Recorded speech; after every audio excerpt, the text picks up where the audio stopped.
I figured that there was a reason behind what had happened. Because even with a criminal trial and a civil trial, all that time and energy, reliving that, feeling that, wasn't going to bring my son back.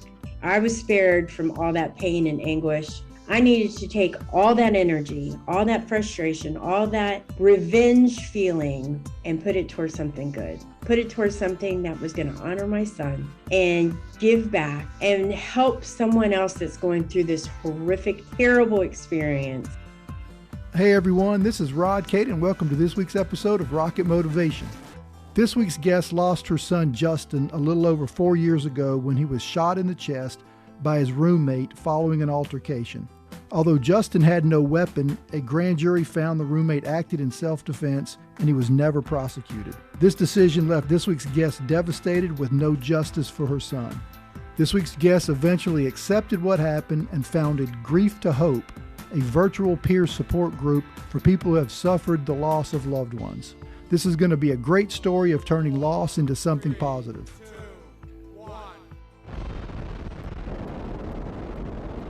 Hope Reger, welcome to Rocket Motivation. Thank you so much for having me. It's a pleasure. Well, Hope, let's start by, why don't you tell the listeners kind of where you are now in your life, what do you do, family background, and just kind of catch us up. I live in a small town north of Columbus, Ohio, with my husband, Mike. I have two sons, Brian's 31, and then, of course, Justin's forever 19. I have two beautiful granddaughters, Halen's 9 and Addie's 6.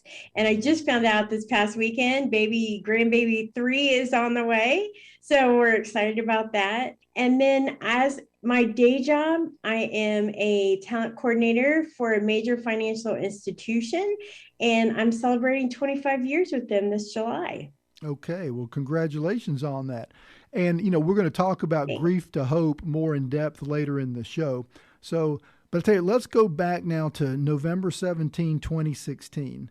Early in the morning, the police knock on your door. Why don't you kind of take it from there? So they came to the door. It was around 6:30 in the morning, and two policemen at my front door. And I lived in a condo at the time, so I looked out my bedroom door down, and I was like, wow, two policemen. Both of my sons were living in our hometown. And so I answered the door, and they asked me if I was Justin's mother. And my first thought is, what has that child done? He's 19. He's in jail. He can't afford a collect call, which I don't know how you not afford a collect call, but that was the first thing that ran through my mind. Or, he was picked up for something silly and he couldn't get a hold of me. And when they asked me that, I said, absolutely, I'm his mom. And they handed me a piece of paper with a phone number on it and a name, and told me that they have been trying to get a hold of me and to give them a call. So I thought, do you guys know what this is about? And they basically said, no, they didn't know. I truly believe that's probably not the case, but they were lucky enough they didn't have to tell me the news. So I shut the door and I thought, that's strange. But if something was really awful, they would have told me, right? And so when I went upstairs and I dialed the number, and the person on the other line answered Greene County Coroner. And that's when my life changed completely. And my life has never been the same since that phone call. And so the coroner told me he apologized, of course, for having to tell me over the phone. But Justin got into an altercation with the roommate. It turned from a verbal to a physical. And then the gentleman pulled a gun out and shot Justin and killed him. First of all, when the phone ring, you dial it and he answers, coroner's office. That must have been pretty rough in itself, thinking, oh my gosh, what's happened? But when the coroner tells you what happened, how are you dealing with it right then?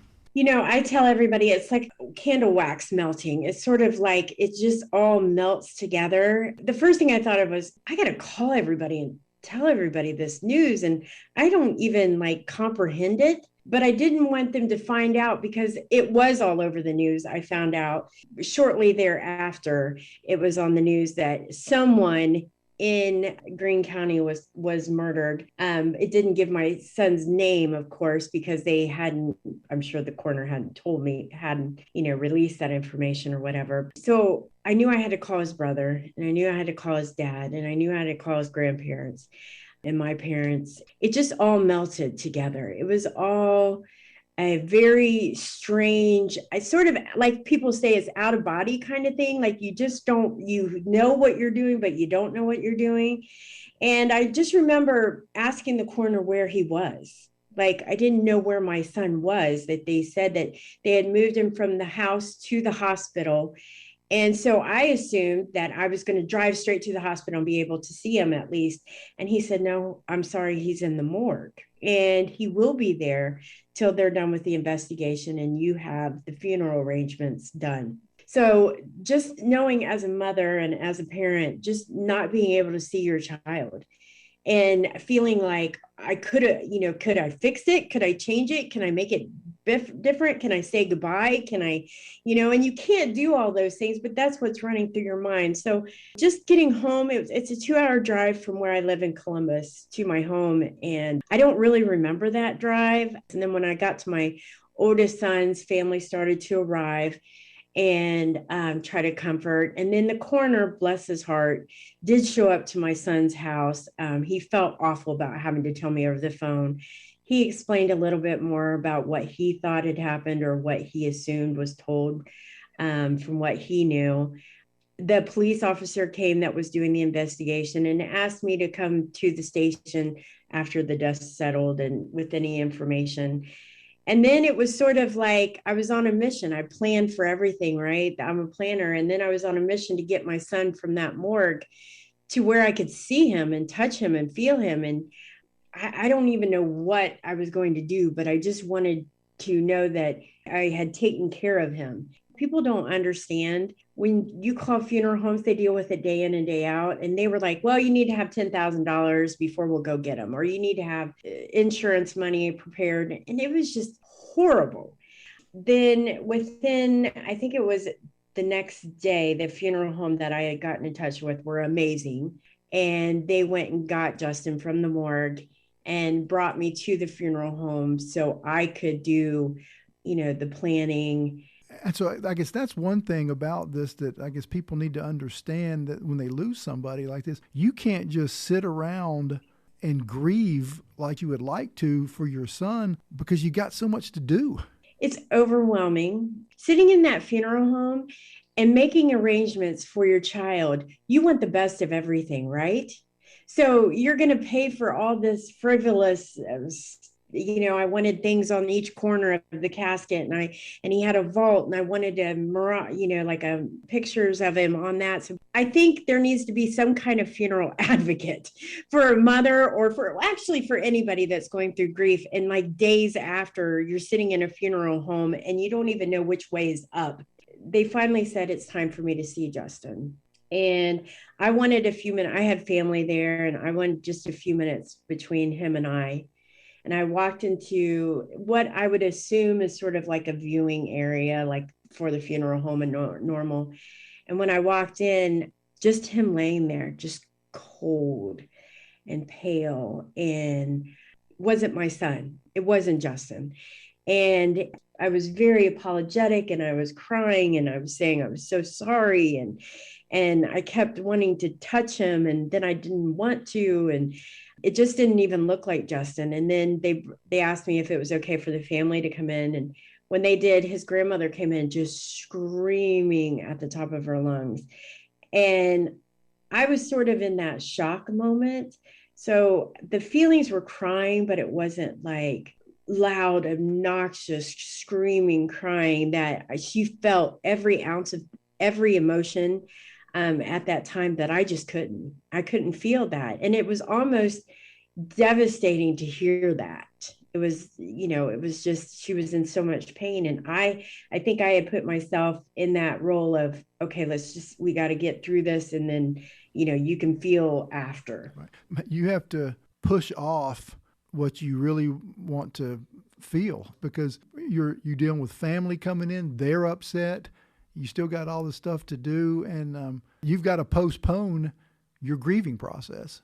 Absolutely. And, as a mother, you got to take care of everybody. So here I am trying to console everybody and listen and answer and try to think of things to say to make things better, which is what I've always done, instead of being able to grieve. So absolutely, it's heart-wrenching. And I will never forget going and shopping for clothes for Justin that day. The lady asked me something simple as, "How are you today? And do you need a receipt?" And I was like, oh my gosh, I don't need a receipt. I'm never going to return this, but she doesn't know this and I don't need to go into it. But do I want to break down? And I just remember all this running through my head.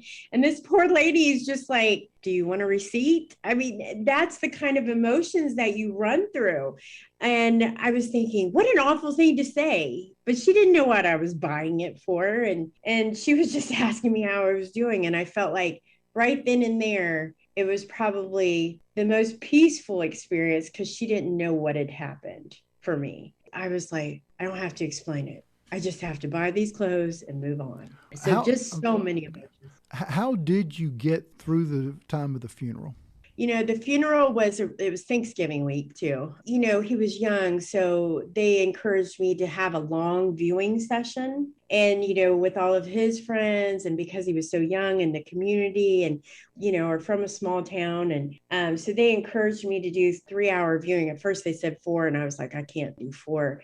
So then they talked me into doing 3 hours. And that in itself was completely exhausting. Just imagine not being able to have emotions, but everybody around you having emotions. And you just sort of have to put on this mask for hours and retelling the story over and over again. And because it was such a tragic event that people were very curious. What they said was to the heart. I mean, they would ask you, how did it happen or what happened? And just imagine going over and over and over that continuously, each and every person that came up. And then everybody's crying, and the emotions run so high in a funeral that the family doesn't really get that time to just grieve until after everything is set. And then once the funeral is done and the meals stop and the help stops and everybody sort of goes back to normal, sometimes a week, sometimes a couple of weeks, and you're left standing there and you're like, I can't go back to normal. I don't even know what normal is. And I was lucky enough that my work offered some kind of counseling for me. And it was free for the first, few times or however it worked. And that counselor was amazing. And I can't thank her enough. I remember going through each session, and every session the crying got a little less. Then there would be like one big session where it would be crying, and one, session it wouldn't be crying. And grief is such, I explain it like a heartbeat monitor. There's some ups and downs. And then when it first happens, there's a lot of ups and downs, and there's no lag time, just ups and downs, ups and downs, up and down, mostly downs. And then as time goes on, those lags, those ups and downs are a little bit further apart. And I saw myself coming within a month or two to actually be functionable. And then she suggested that I went to a Christian-based grief group. And that's when I first started learning about God. And so I started going to these grief groups, and they helped, but I was pissed. I was mad at God. I was mad that he took him and didn't prosecute that guy, and he got away with murder, literally. It took me a very, very long time to understand. Well, let me ask about that because they start to prosecuting, but how was that going on in your mind? I know you're grieving over the loss of your son at this point, but also now a lot of your attention has got to be into, you want this guy to pay for it. At first, I didn't even want to think about it. And a lot of his friends, there were so many stories that circulated, and news media, and a lot of things that I didn't take part in. Like, I didn't listen to the news or anything like that, but I knew that his friends would talk about, certain events of the day or what was said or what wasn't said. And there was 2 roommates, the one that shot and killed Justin, and then there was another roommate there that was a witness. There's one truth, and the only person that probably would tell it is up in heaven right now. So the victim advocate was assigned to me, and that was hit or miss. Like, we would talk and, nothing would be happening until it went to the grand jury. And I remember the grand jury got postponed like 1 or 2 times. And then she wanted to meet me in person, which I thought was weird. And I said, absolutely. And it was after the grand jury was done. It was like the next day. And so I went to the courthouse and I met with her, the victim advocate, and the prosecuting attorney. And there was someone else in that room. I'm not sure who it was. And they basically told me that he filed self-defense, that the grand jury will not be indicting him for the murder. And I was pissed. I was mad. And they understood. I was very frustrated. And I left there thinking, all right, I'm going to sue the pants off this guy. I'm going to do, a civil case. I'm going to make this, count. I'm going to make him pay and make him feel some kind of pain. And then it hit me after I talked to some attorneys. And they were like, he doesn't have anything. And I said, I didn't care. It was just him being found guilty for 1 cent. If he would just pay me 1 cent, that's all it can, just to take responsibility of that. And the attorney said, absolutely. If you want to pay all this money out and go to civil trial and hope for a conviction, or he's found guilty of the civil suit, or however that works, and you're welcome to, but it's not going to change anything. Right. Well, and then so you decide at some point not to go that route. Yep. Why? So I figured that there was a reason behind what had happened. And that's when it all hit me that God wouldn't have wanted me to go through that trial and prolong my grief any further. Because even with a criminal trial and a civil trial, all that time and energy, reliving that, feeling that, wasn't going to bring my son back. It just wasn't going to bring Justin back. I was spared from all that pain and anguish. I needed to take all that energy, all that frustration, all that revenge feeling, and put it towards something good. Put it towards something that was going to honor my son and give back and help someone else that's going through this horrific, terrible experience. And that's when I started thinking about what can I do with my experience with the Christian-based group. I knew what I loved about the Christian-based group was the being around people that were feeling the same thing I was, that knew exactly what I was going through. I didn't have to put on a mask. I didn't have to pretend. I just could be me, and anger or frustration or happy or sad, or if we laughed, people wouldn't look at me like, you're laughing, your son just died, kind of thing. And it was just peaceful. And that's when I decided I needed to do something to support others, something in that realm. And I thought, okay, I'll write a book, I'll do a blog, maybe do a podcast. However, podcast, I don't even know if I knew what a podcast was back then. And then COVID hit and everything was virtual. And that's when it sort of dawned on me, oh my gosh, I could bring everybody together that's grieving or supporting somebody that's grieving out of the comfort of their own home, in their PJs, on the couch, video. They can be themselves, they can cry, they can laugh, they can just be there. And we all come together as grieving, and Grief to Hope was born.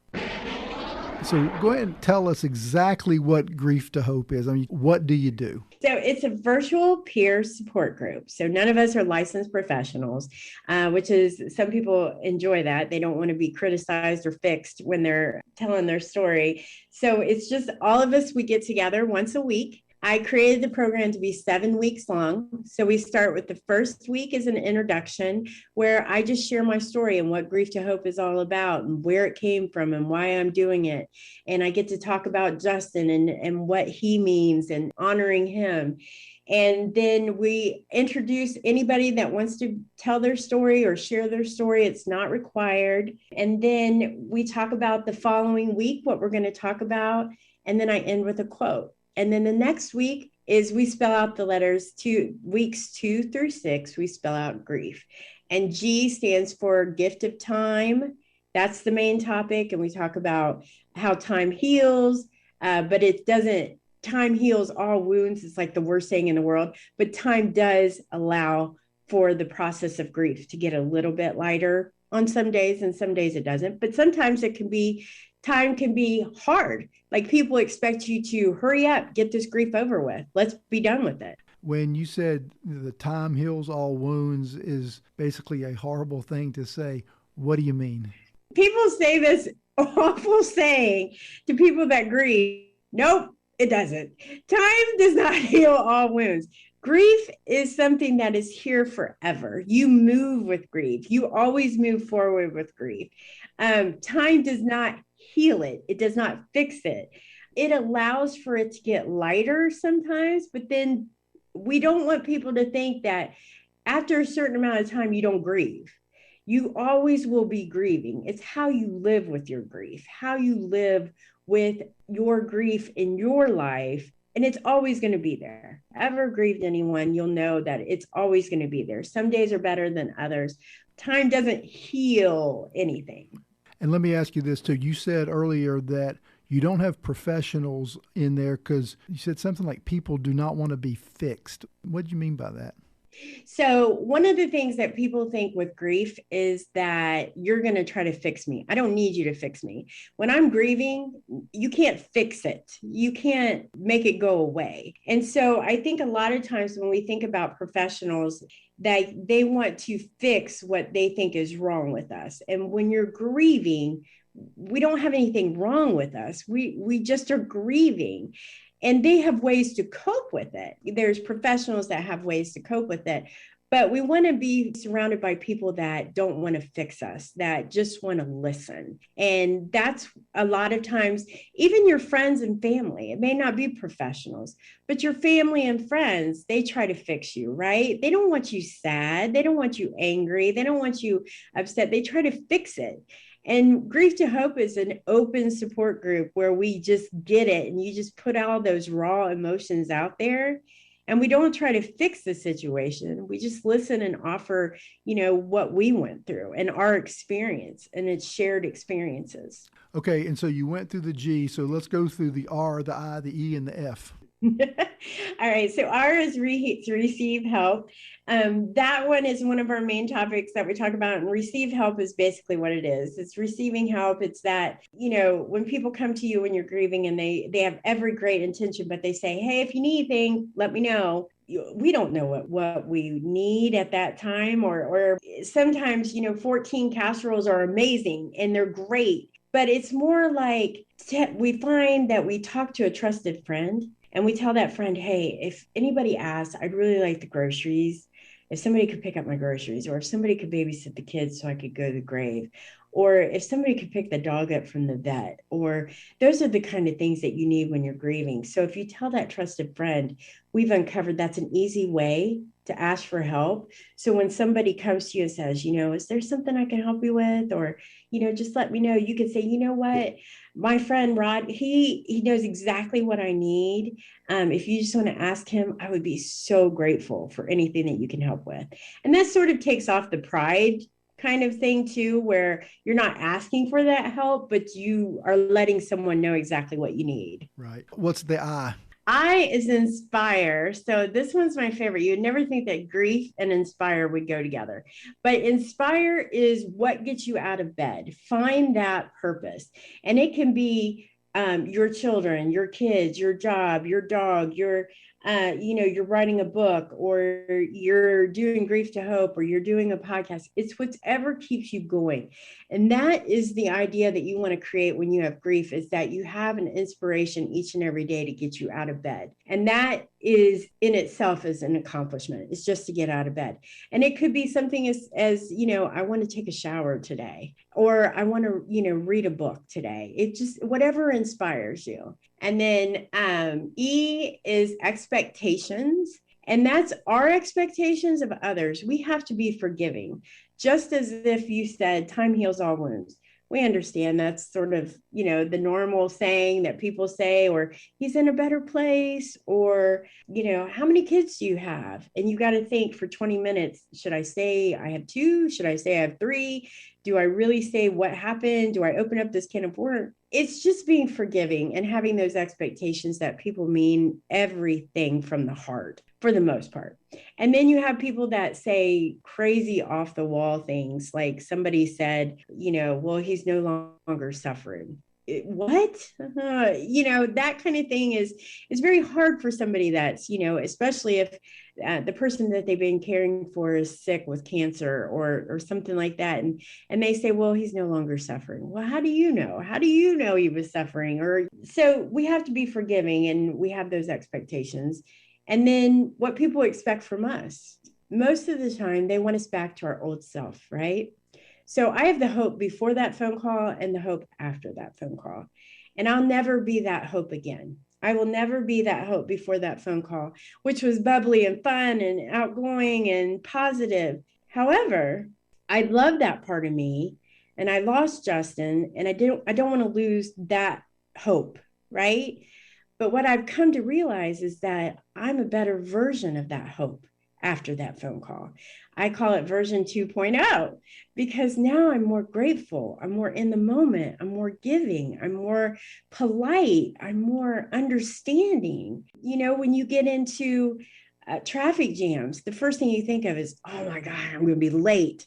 Instead of saying, I am so grateful that wasn't somebody or me or my family in that accident. There was a reason, there's a reason, or being respectful enough to say, I hope those people up there are okay, versus, oh my God, I'm going to be late 15 minutes, Right. you know? Yeah, and I'm afraid. So it's just being in yeah, the moment. I'm afraid I'm the guy who's like, God, learn how to drive. I'm going to be 15 minutes late.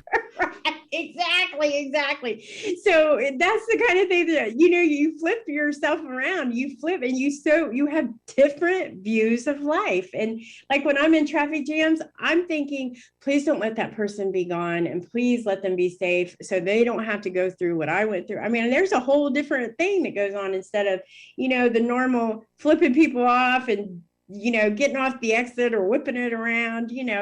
There's just reasons for everything. And then F is one of my favorites too. They're all my favorites, but F is feel everything. And what I mean by that is sort of morphed over the series. It's like our loved ones tribute, and we bring pictures and we talk about them and we showcase.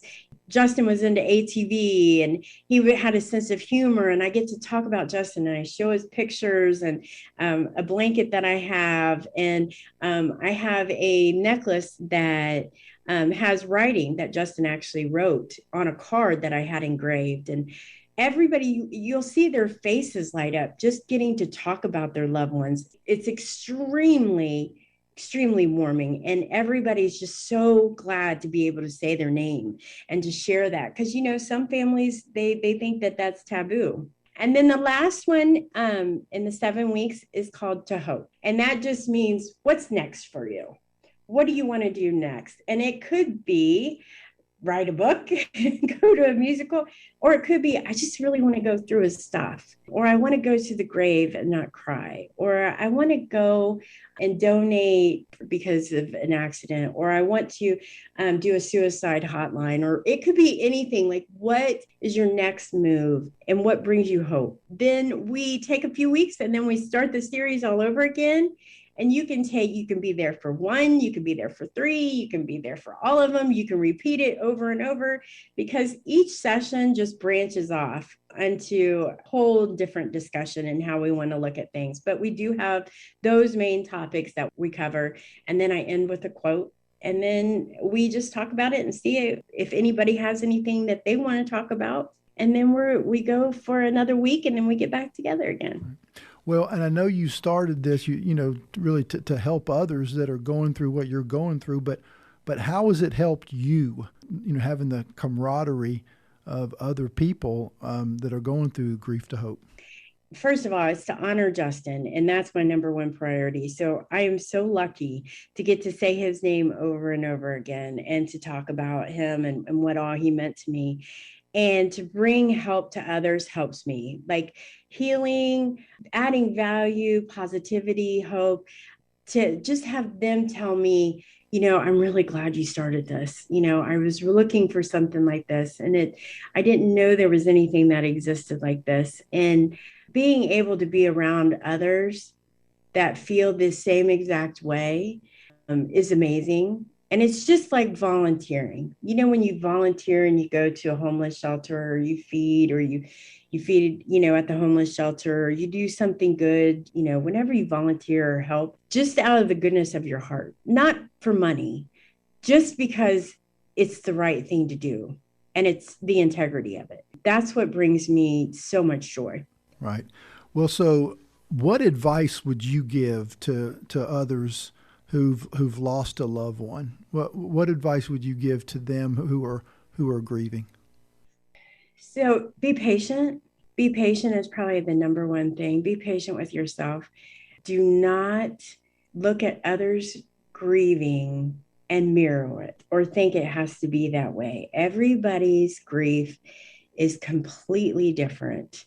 And I remember sitting in a group, not mine, and not being able to cry. And I told the lady, I said, there's something wrong with me because I think I should be like in a bed, wadded up, crying.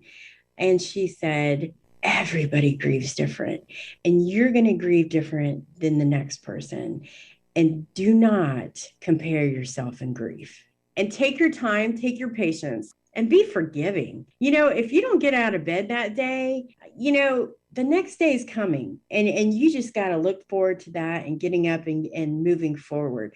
That's the whole thing. Just take small steps, move forward, find your inspiration. Well, and let me ask you this too. I want to broaden the question out a little bit. So, what Rocket Motivation is all about is, dealing with and overcoming adversity. So what would your advice be to someone, kind of away from the grieving and losing a loved one, but just in dealing with adversity in general? I mean, if something bad happens and you're just trying to get over it, what type of advice would you give?